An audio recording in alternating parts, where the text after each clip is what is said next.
Stock market trading के दौरान fake breakout से आप कैसे बच सकते हैं, चलिए जानते हैं। Tip number 1, use RSI divergence for trade entry.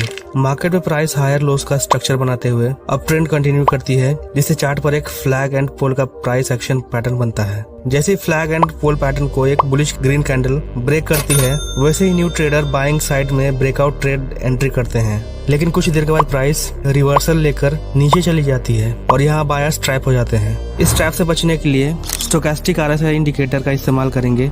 यहाँ इस लेवल पर प्राइस हायर हाइज बनाती है, लेकिन स्टोकेस्टिक इंडिकेटर में सेम लेवल पर लोज का फॉर्मेशन बना हुआ है। इसका मतलब इस पॉइंट पर मार्केट में स्ट्रेंथ की कमी आई है, जिससे चार्ट पर बियरिश डाइवर्जेंस क्रिएट हुआ है। ऐसे सिचुएशन में ब्रेकआउट ट्रेड में एंट्री नहीं करनी चाहिए, क्योंकि ब्रेकआउट के बाद मार्केट मोमेंटम में कमी आई है। Tip number 2, wait for candle closing above the resistance line. यह निफ्टी 50 का 5 मिनट का टाइम फ्रेम का चार्ट है। इस चार्ट में प्राइस एक अप ट्रेंड के बाद छोटा सा करेक्शन करते हुए नीचे आती है। पिछले अप ट्रेंड को देखते हुए बहुत से नए बायर्स ब्रेकआउट के बाद फिर से एक बार ट्रेंड कंटिन्यूएशन होगा, इस उम्मीद में ट्रेड एंट्री करने का इंतजार कर रहे हैं। कुछ देर बाद रेजिस्टेंस एरिया के पास एक स्ट्रॉन्ग ग्रीन कैंडल बनना स्टार्ट होता है और उसी पॉइंट पर न्यू बायर्स कहीं यह ट्रेंड उनके हाथ से निकल न जाए, इस डर से ब्रेकआउट कैंडल क्लोजिंग के पहले ही ट्रेड में एंट्री करना चालू कर देते हैं। यह ग्रीन कैंडल थोड़ी देर ऊपर जाती है, लेकिन मार्केट में फिर से सेलर्स हैवी सेलिंग स्टार्ट करते हैं, जिससे प्राइस नीचे आते हुए एक long wick candle resistance lines के पास चार्ट पर बन जाती है। जो बायर्स इस जोन के अंदर और ब्रेकआउट कैंडल फॉर्मेशन के बाद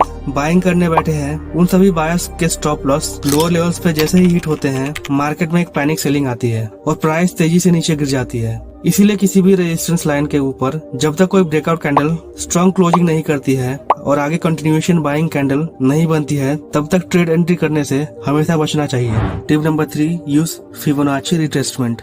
बुलिश ट्रेंडिंग मार्केट में शुरुआती बायर्स के प्रॉफिट बुकिंग करने के बाद चार्ट पर प्राइस आपको एक रिट्रेसमेंट बनाती हुई नजर आती है। यह रिट्रेसमेंट कितना स्ट्रॉन्ग है, यह जानने के लिए हम फिबोनाची टूल का इस्तेमाल करेंगे। रिसेंट स्विंग हाई या लो को मार्क करते हुए फिबोनाची टूल को लगाने के बाद चार्ट पर दिखने वाला रिट्रेसमेंट या फिर पुल बैक, अगर फिबोनाची रिट्रेसमेंट के 0.32 लेवल को ब्रेक किए बगैर प्राइस रिवर्स करती है, तो यह एक गुड लॉन्ग ट्रेड अपॉर्चुनिटी होती है। लेकिन अगर प्राइस इस लेवल को ब्रेक नहीं कर पाती है, तो एक स्ट्रॉन्ग पुल बैक माना जाएगा। इसलिए आप यहाँ लॉन्ग ट्रेड एंट्री नहीं कर सकते, क्योंकि मार्केट यहाँ से रिवर्स होने के चांसेस ज्यादा है। Tip number 4, price come back to its previous zone. अगर मार्केट एक ही रेंज में ट्रेड करते हुए ज्यादा समय बिताता है, तो यहाँ कंसोलिडेशन जोन क्रिएट होता है। इस जोन में बायर्स और सेलर्स की संख्या एक समान होने के कारण प्राइस इस रेंज में फंस जाती है। प्राइस जैसे ही अपने रेजिस्टेंस लाइन को ब्रेकआउट कैंडल के साथ ब्रेक करती है, वैसे ही न्यू बायर्स हड़बड़ी में लॉन्ग ट्रेड एंट्री कर लेते हैं। लेकिन प्राइस एक बार फिर से रेड कैंडल बनाते हुए कंसोलिडेशन जोन में वापस आती है